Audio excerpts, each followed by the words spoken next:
Dalam pembahasan video kali ini, kami dari kelompok 3 akan membahas mengenai teori yang menganggap bahwa Yesus melakukan sesat pikir saat mengajar dan menyampaikan argumen.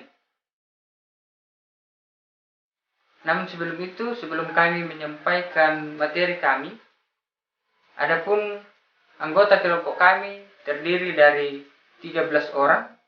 Kami akan memperkenalkan diri masing-masing.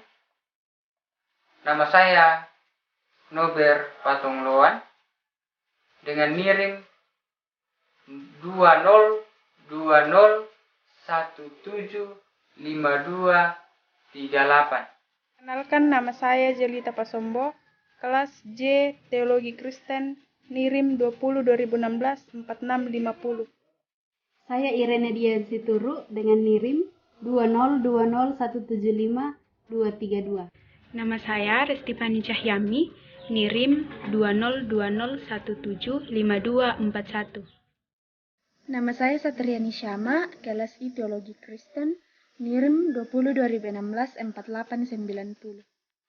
Perkenalkan, nama saya Ayunda dengan NIRIM 2020175525. Shalom, perkenalkan nama saya Yu Astuti Lampi, NIRIM saya 2020175494. Terima kasih. Perkenalkan, nama saya Mastuti, kelas J Teologi, NIRIM 20-2017-5223. Nama saya Rusmayanti, NIRIM 2020175208, kelas I Teologi Kristen.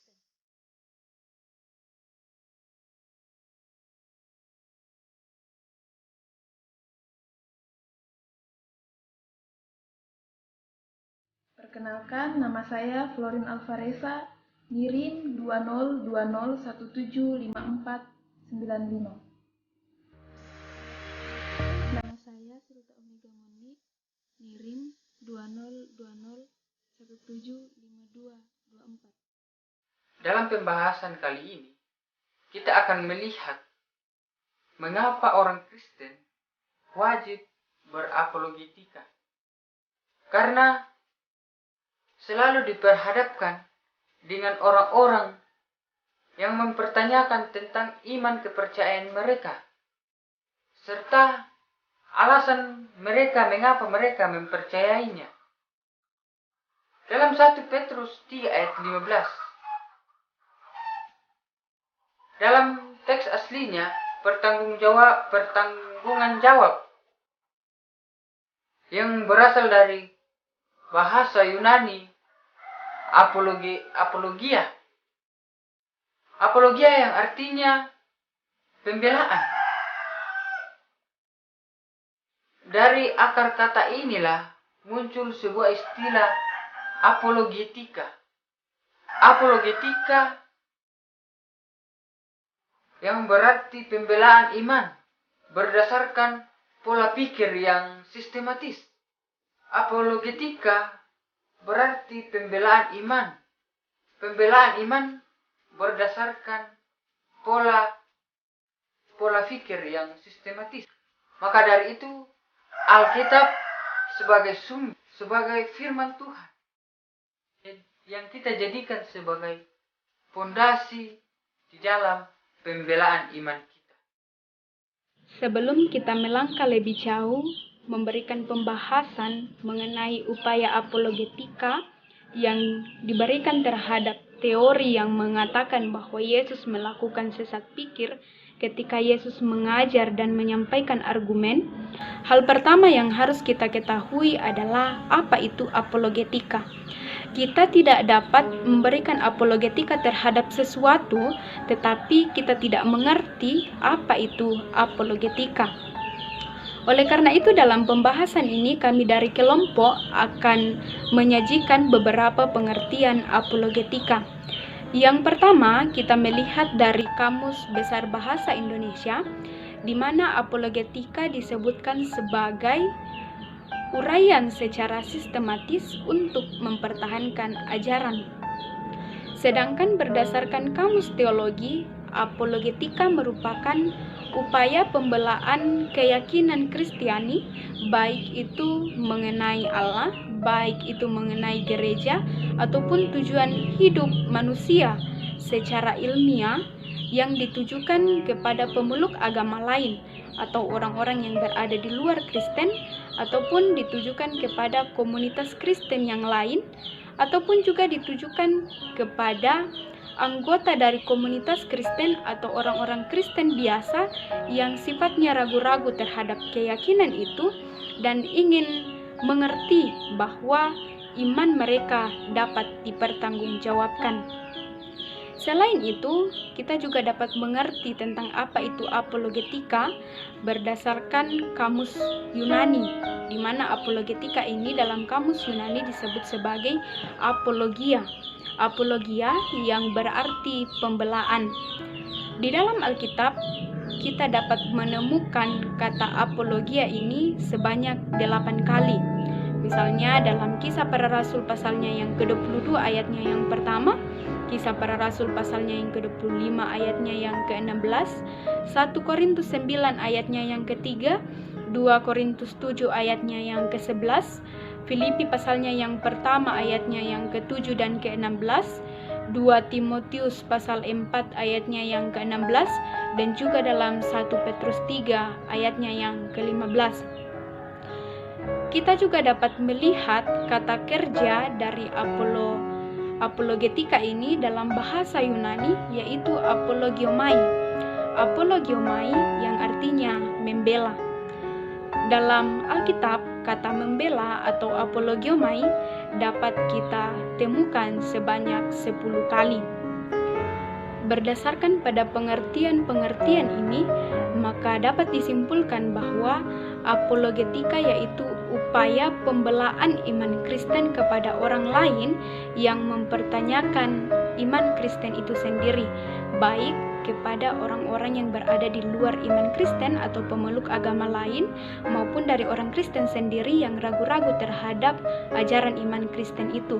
Apologetika ini dilakukan oleh orang Kristen itu sendiri sebagai bentuk pertanggungjawaban iman terhadap yang mereka percayai. Berikut ialah teori Yesus yang dianggap sesat pikir saat mengajar. Yesus dianggap melakukan sesat pikir saat mengajar karena ia tidak pernah menyebut dirinya bahwa ia adalah Tuhan, sehingga ia bukan Tuhan, dan ajaran-ajaran Yesus dianggap sesat dalam masa pelayanannya.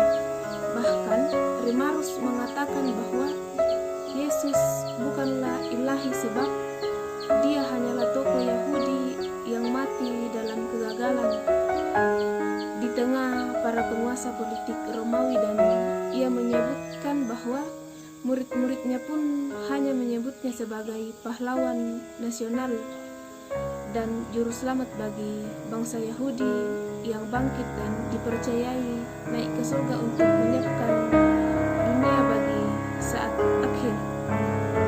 Hal-hal inilah yang dianggap sebagai kesesatan pengajaran Yesus. Bahkan bagi sebagian orang, apalagi umat Muslim, Yesus bukanlah Tuhan seperti kepercayaan umat Kristen. Bagi mereka, Yesus adalah manusia biasa yang tidak pernah luput dari dosa. Bahkan Yesus dituduh mengajarkan ajaran yang keliru atau sesat pikir. Dalam pembahasan kelompok kami pada saat ini, diungkapkan beberapa pendapat tokoh pada masa kini yang menggambarkan tentang kesesatan Yesus dalam mengajar dan memberikan argumen. Teori sesat pikir yang pertama yaitu bahwa Yesus menuduh para nabi pendahulunya adalah pencuri dan perampok, dalam artian bahwa Yesus suka memfitnah. Yang berikut ialah bahwa Yesus dituduh suka berbohong karena terdapat kontradiksi ayat yang diucapkan Yesus, yaitu di dalam Yohanes 14 ayat 9 berlawanan dengan Yohanes 5 ayat 37 dan Yohanes 10 20 ayat 38, Yohanes 14 ayat 11 berlawanan dengan Yohanes 14 ayat 28. Dan yang berikut, Yesus dituduh memerintahkan para pengikutnya bertindak seperti teroris. Dan yang berikut, Yesus dituduh memerintahkan para pengikutnya untuk membenci orang tua dan keluarganya sendiri. Poin yang ketiga yaitu apologetika terhadap teori Yesus sesat pikir. Yang pertama-tama, ketika kita mau berapologetika, berarti kita harus percaya bahwa Yesus itu adalah Tuhan. Sedangkan di pembahasan sebelumnya di situ mengatakan ada teori bahwa Yesus itu bukan Tuhan karena ia tidak pernah mengatakan dirinya adalah Tuhan. Bagaimana mungkin kita akan percaya terhadap ajaran Yesus kalau kita tidak mempercayai bahwa dia adalah Tuhan? Sehingga menurut kelompok kami, ketika kita ingin berapologetika terhadap ajaran Yesus, kita harus mempercayai Tuhan. Dan di dalam Alkitab sendiri, di situ sangat jelas bahwa Yesus itu adalah Tuhan menurut Injil Sinoptik maupun Injil Yohanes.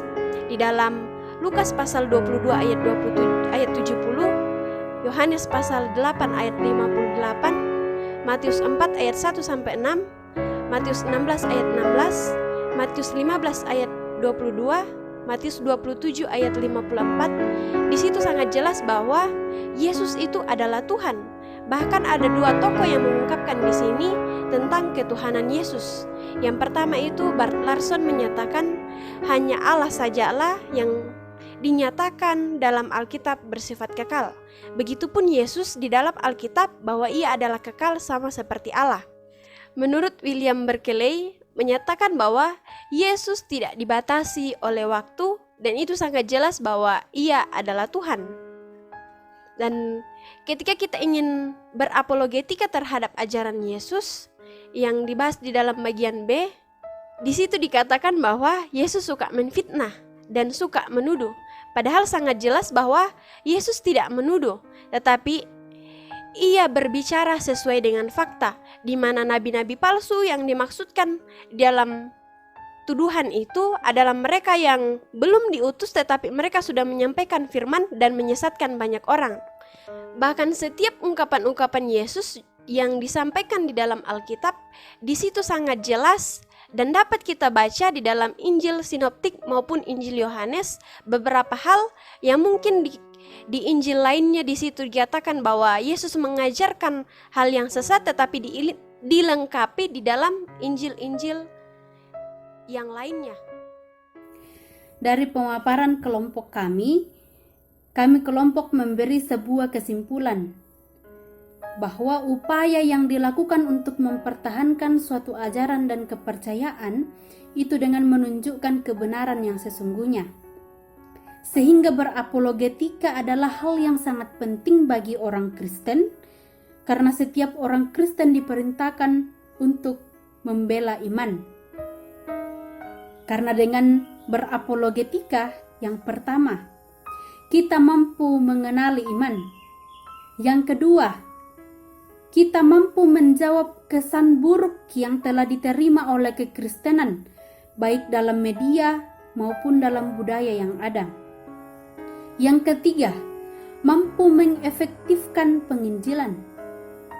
Yang keempat, apologetika juga adalah senjata yang digunakan dalam menghadapi banyaknya pengajaran sesat yang terjadi di tengah-tengah gereja. Bukan hanya itu, apologetika juga dapat menunjukkan bahwa Yesus tidak sesat pikir ketika melakukan pengajaran, tetapi justru menunjukkan bahwa orang yang menuduh Yesuslah yang tidak mengetahui bahwa ajaran-ajaran Yesus adalah benar. Demikian, terima kasih.